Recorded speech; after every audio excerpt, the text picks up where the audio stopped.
This is a Miller 225 old school welder. 225 amps, AC only power, meaning that you will not be able to weld 6010 or 7018 unless it's 7018 AC. Preferred welding rods would be 6013, 6011, 7014, 7018 AC. Had a lot of cleanup to do when first got this welder. The amperage crank was all seized up and rusted shut. Had to lube up everything, put a lot of grease and oil on everything. Here's the fan and everything.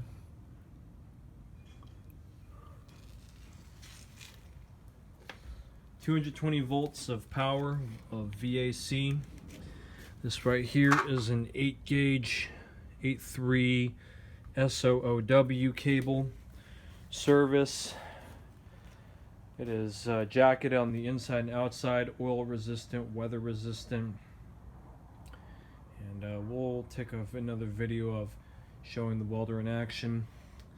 I had to tighten up a few things on the inside. As you can see here, one of the leads, one of the copper cables from the secondary was a little bit loose, so I had to torque everything down, make everything nice and tight.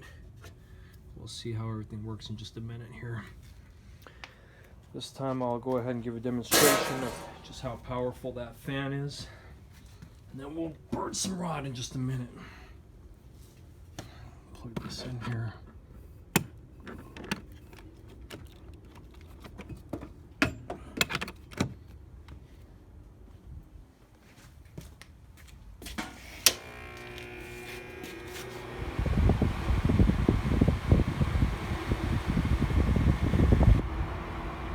Those are some brand new casters. Casters were $16 a piece, total of four, $64. Not little cheap casters you can get from Home Depot.